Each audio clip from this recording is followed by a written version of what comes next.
guarantee open mind insights, brings you powerful, authentic conversations, illuminating the path to better mental health care for all. Oh, Dr. Gerenz, I'm really interested in hearing what brought you to the field of medicine in the first place. I understand that you have some interesting experiences in your life before medical school, and I'm curious how you decided to take care of patients. Well, thanks, Jane. So I'm originally from North Dakota. I've joked in the past saying that I feel like I was primed to go into some kind of psychology, mental health related field because both of my parents were involved in the mental health field as well. Um, but it was not a straight or linear journey. Getting into medicine. I actually had done my undergrad in psychology, Mhm. thinking that I might pursue a career in clinical psychology, but um, m- kind of combining that experience with also my experience in the military, being in the North Dakota Army National Guard. Was that Um, during college or after that college? was during college, yeah. So I actually joined when I was 17, and I was in the military until 2020, so for 12 years. So Wow. right after, kind of corresponded to when I was finishing up medical school as Mhm. well. But through that experience, it was primarily in the medical field as well. What were you Um, doing? so I was a healthcare specialist. So previously what it was called a combat medic, and essentially my role in the National Guard was to be one of the members who ran the ran the a clinic for all of the other um, National Guard members in the state. So we Oh, essentially would do annual physicals and vaccinations and all those kind of things on just for everyone in the in. how many people were you serving? I believe there's about 4 to 5,000 members at that time. And we would travel, we would set up temporary clinics, do vaccinations, blood draws.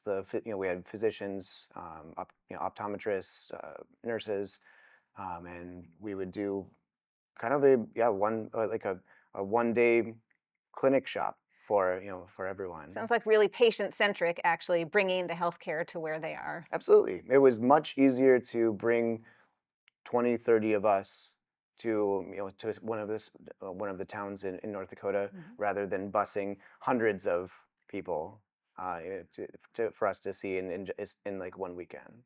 And so it was during those years of service that you decided to pursue a career in medicine rather than clinical psychology? Yeah, exactly. Mhm. So I had some really good mentors.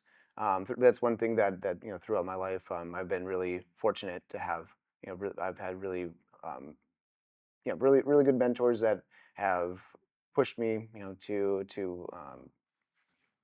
to keep going forward, to keep pursuing things. And some of the physicians that were in that unit, they were ones that recognized that I had some interest in it. And I remember one day that one of my mentors had showed me a piece of paper and he said, "You're only 5 classes away from medical school. The Mm. requirements for medical school. Why not do that and be a psychiatrist or some other kind of physician instead of clinical psychology?" And that really got me thinking. And it was Mhm. probably a month later that I had re-enrolled back to University of North Dakota to complete my prerequisites, and then applied and started medical school 2 years after that. Wow, good for you. And then you mentioned that you have parents who are in the healthcare Hmm. field and that you had this early interest in psychology. And it's my understanding that you are a senior psychiatry resident at this point. That's right. Tell me about experiences in your training that may have impacted what you're doing now and what you've seen in terms of issues of access and treatment for patients with mental health disorders. Yeah. Well, that's a really good question. Almost hard to know where to start with that. But as far as experiences of what I've seen, kind of helping me navigate where I want to go in the future.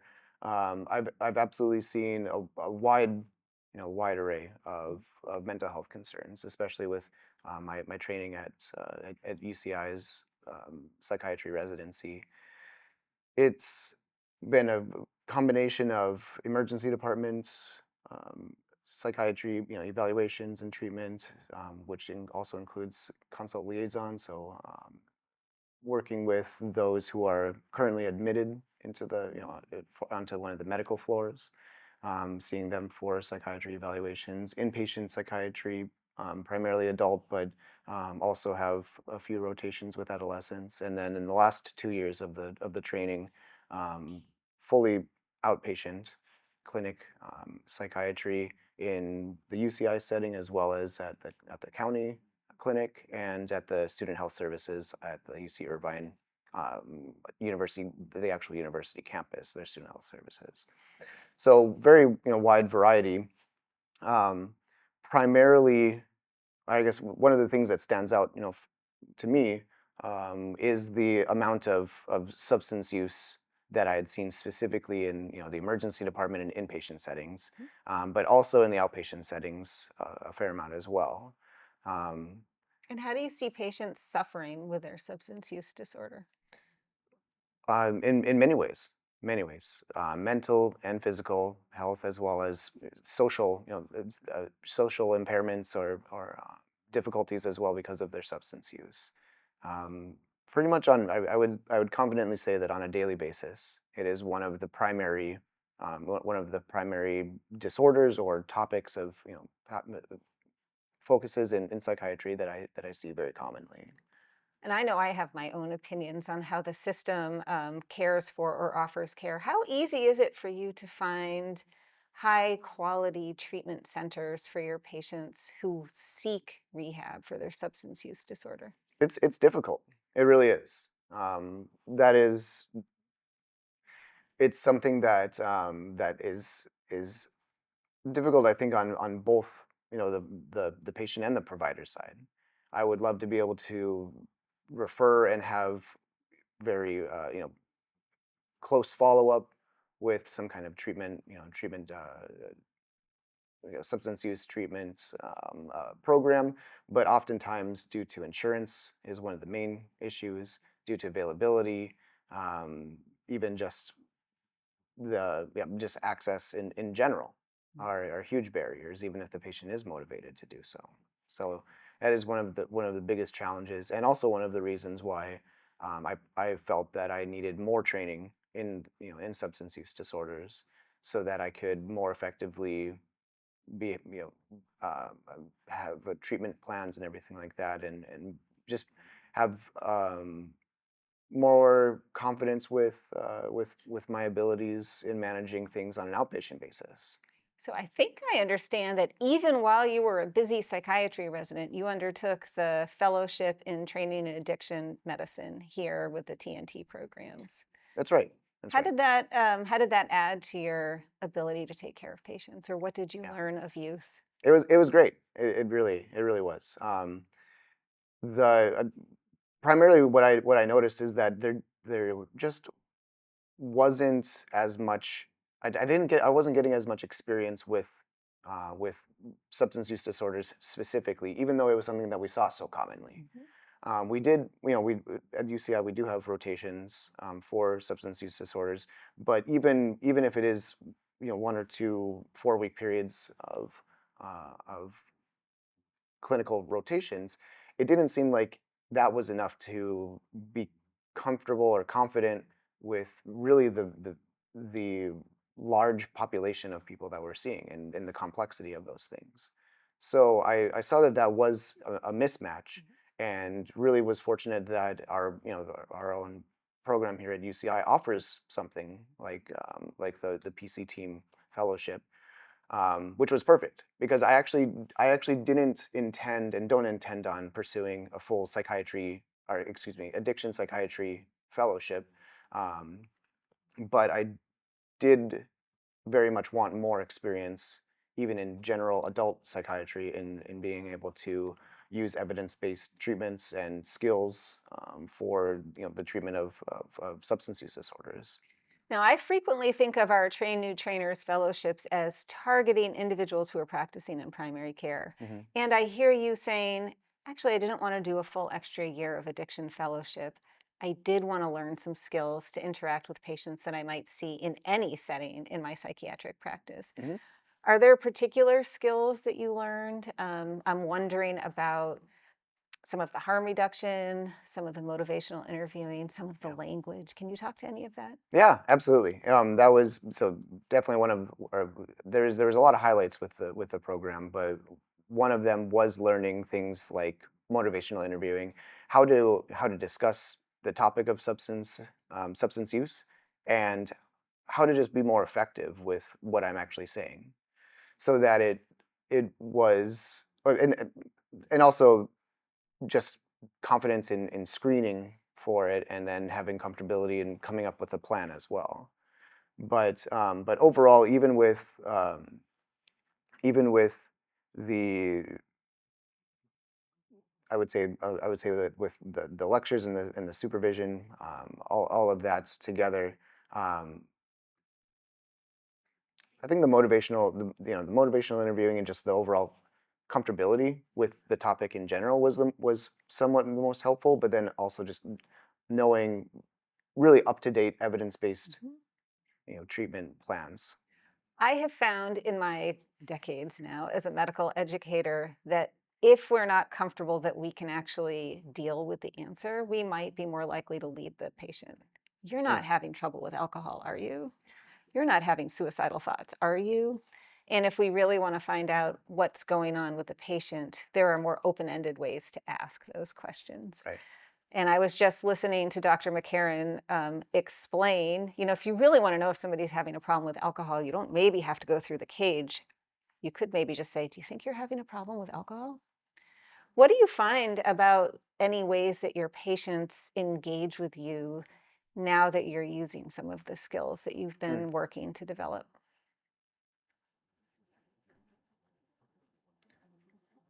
I think that it's much easier to have a natural and open conversation about their substance use, which is a huge thing. Hmm. It does. I think learning from from the instructors and from the skills that they're teaching, including motivational interviewing and everything like that. They I really I think it comes back to that confidence in in the topic, in the material, that it's without shying away from it, with clearly demonstrating that I have some knowledge about it, and I'm not concerned about whatever they might say in return, gives the patient more comfortability to be able to express and maybe even be more truthful with the amount that they're using, or the problems that it might be causing. I'm reminded of a way old movie quote, but you can handle the truth, it sounds I see. like. Yeah. No, it's a Yeah. military movie, kind of a Yeah. funny little reference, sorry.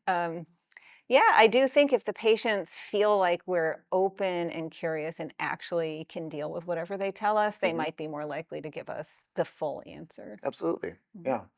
Absolutely. Do you find any, and I don't know what your answer is going to be, any changes in the way you feel about taking care of patients as your education has evolved? Hmm.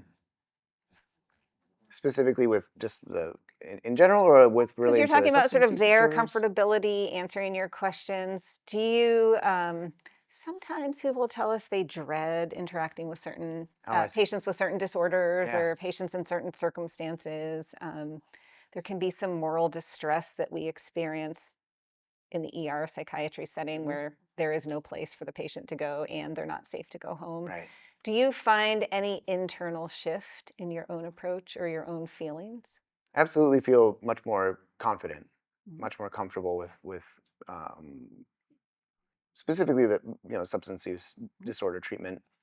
But I think in general, one of the big things is that even those that I am meeting with, even if the substance use is not to the level of a disorder, oftentimes it's just so prevalent in general that it's worthy screening of and discussing in general. So um, I feel just much more confident with my current abilities, because of the additional training with with the TNT programs, and that's been one of the biggest biggest benefits of of the program in general.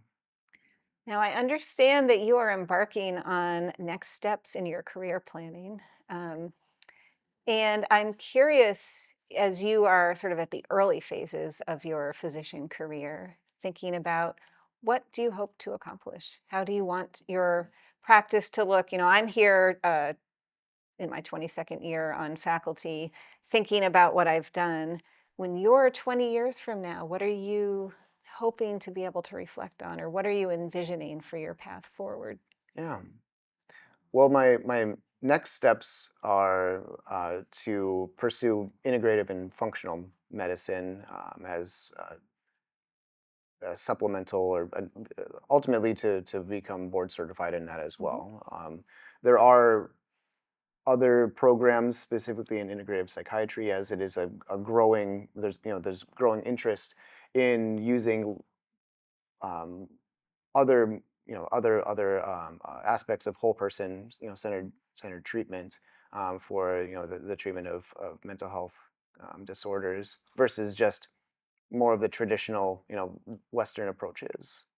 So in 20 years, what I would hope to see is that my practice on a daily basis is fully integrated with mind and body, specifically focused on the whole person, not treating the symptoms of mental health concern or whatever mental health concern they're having, and being able to comfortably, confidently assess and diagnose and treat um, a much much wider variety of concerns and have less reliance on medications that may have side effects or may have limited efficacy or just in situations where we have not had for whatever reason are not having the outcomes. So yeah. Yeah. So I hear you saying you want to be compassionate, holistically grounded, able to tolerate whatever the patients bring to you, and able to effectively address whatever is actually wrong with them, not just the symptoms of whatever is wrong with them. Absolutely. Yeah. And interestingly, I hear you saying you've had to seek out additional training to be able to accomplish that goal, at least Mhm. from where you sit right now, thinking about what's offered in traditional education. Yeah. I think it's a good point. There's right the in psychiatry we have 4 years of training, and much of that is focused on the more traditional elements of it. But I do see even in the past few years, and even when I was in medical school as well, that there are more integrative, more whole person, more other terminology being used for it as well. But ultimately, the whole person or patient centered focus being already integrated or implemented into our studies and training and everything like that. So currently, I do think that seeking out additional training is an excellent way to further my knowledge or my skills. Mhm. But ultimately, I do see that this is where psychiatry is moving towards, and that in the future, I would hope that more of that is just taught in those 4 year programs, and that there's less need for additional training. My hope is that we all can start realizing that everybody's got brains that are connected to their bodies, Hmm. which sounds like the training that you're seeking to undergo. Like there's holistic approaches, medications may not be the only answer. And I'm just thinking back to how you were talking when you were in the reserves and going to provide these healthcare vaccinations and primary care screenings to make it patient centered and maybe even a little whole person centered. Yeah, absolutely. Yeah, that's a good point. And some of those things definitely do kind of come full circle. Mhm. I hadn't thought about that before, but it has been a passion of mine for many years. Always felt that focusing on the symptoms of things, where which box it can check or which screening form you can measure the symptoms on was oftentimes missing the bigger picture. Mhm. And for many people that I see on a daily basis from any kind of mental health concerns, essentially, um, without looking at all aspects, the person's diet, their exercise, their sleep, their relationships with others, like social engagements, all of those kind of things. Really, you are oftentimes just treating symptoms, which can be effective sometimes, but other times that you get into positions where you might then call something treatment resistant. Right. Yeah, And maybe you just didn't know what you were treating in the first place. exactly, Mhm. exactly. I have always liked to check the boxes if I am getting at the reason the boxes are there in the first place. And if I'm just checking boxes but not actually making an impact, I'm not so interested. Then I'd Yeah, like to find different boxes. right. Yeah, I agree. Sometimes, yeah, sometimes it does seem like it's not exactly matching up. Yeah. Um, in terms of any system level advocacy or suggestions that you might have from the position you're at now, where you're still, it seems like, a lifelong learner by passion and action, what advice would you have for people who make decisions about how healthcare is? Hmm. I would say right now there still is more stigma regarding mental health in general Mhm. compared to physical health, and that is kind of across the board. I see that as a society there is more attention being brought to it. Just much more of an open conversation about mental health concerns, which is overall great. Um, on even within within the umbrella of mental health, the treatment of substance use disorders are still more stigmatized than others, and that's something that I would hope would be improving over time too. Part of that is still some of a kind of previous views that are still persisting into our perspectives or many people's perspectives today. So I do see some of that changing, but for example, the use of medications like medication assisted therapy for substance use disorders, is harm reduction. It is effective. It's evidence based. There are many reasons for providers to be using it, and yet many providers would still shy away from it for multiple reasons, which was again why I thought that the TNT fellowship, specifically in gaining that experience, was essential. Honestly, it was essential for my abilities to care for the general population of people. I'm so grateful that you feel that way. I know that all of us have to go through our 8 hours of training to get the DEA license that Yeah. permits us to prescribe those medications, and that training is valuable. And leaning in a little bit more, having a monthly mentor, Hmm. having engaged discussions, trying things out with your patients in the outpatient setting sounds like that gave you more confidence to do the kind of care you'd like to provide. Absolutely. That was the conferences and the lectures were great. They had very much up to date, very comprehensive. The instructors who were presenting, or they come from across the country to give really high quality material, but that without the supervision aspect of things would not nearly have been as effective. Really working with the supervisor, I work with Dr. Steve Delisi, who was fantastic, and working with him on at least a monthly basis, I did feel much more comfortable using the material that I had essentially just been learning about maybe weeks or months before, or at a conference before, implementing that with the patients that I was seeing in my outpatient practice, then coming back with essentially case reports, or Mhm. with case presentations, um, and very much getting back and forth, essentially one-on-one kind of supervision, coming up with treatment plans, maybe making some adjustments to to the plan that I had already had in place, and just opening it up to the group as well, and getting their input. It was fantastic, and it really did lead to a lot more confidence in the outpatient and inpatient settings. So I would say your future patients and probably your current patients are fortunate that you've got this dedication to taking great care of them.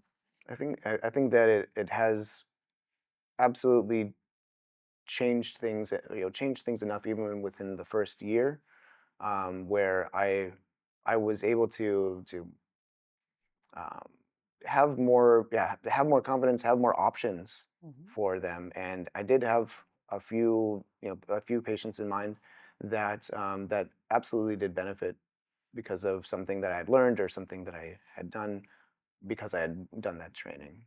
And then you might feel more empowered to try it again. Absolutely, yeah, and more with the confidence, you also have more interest in it as Mhm. well. It's something that now, and if the foundation is set, and it can build up from there. So learning more about it and keeping up to date with things is really interesting to me. Whereas before, it may have been something, again, to shy away from if you don't feel Mhm. comfortable with it. And the other aspect of the Train New Trainers program is the educational component. Have you found yourself sharing your knowledge with any of your colleagues or classmates or other people that maybe even your supervisors in your residency Yeah, program? absolutely, absolutely. So even within the TNT program, I felt that being there were a few other psychiatry residents in the program, and we absolutely were valuable in helping the answer questions, or providing some input to our small groups as a whole. Um, but also very much have been able to take that information and pass it on to colleagues in outpatient practice primarily. But it's absolutely been a valuable thing. Let's say there's a psychiatry resident out there somewhere in the country thinking, boy, I'm really uncomfortable taking care of patients in all settings because this 2 months of timed, actually, the 1 month of timed requirement for addiction medicine just isn't hitting it for me. Mm. What key takeaways would you give them regarding the TNT program? I would say absolutely go for it. Um, if not fully fully engage or participate in the year-long fellowship, which I will say is very doable. You can absolutely have some flexibility with the lectures and the mentorship meetings and things like that. But even if not being a full participant, the conferences are excellent. So participating in the one or both of the annual conferences, um, that's a great way to start, a great way to build up foundational knowledge. But really, participating in the program is really, without a doubt, has been beneficial, and I absolutely would recommend it. I would not be nearly as confident in my abilities 6 months from now, when I'm going to be graduating and working autonomously. Um, I would not nearly feel as confident as I do now without the further training through the TNT program. Well, I would like to thank you for all of your dedication to improving yourself so that your patients get better care. So, if anybody wants to get in touch with you, how would they do that to find out more about your experience? My LinkedIn profile would be a great option. So I look forward to anybody who would want to reach out. Great, wonderful. Thank you so much.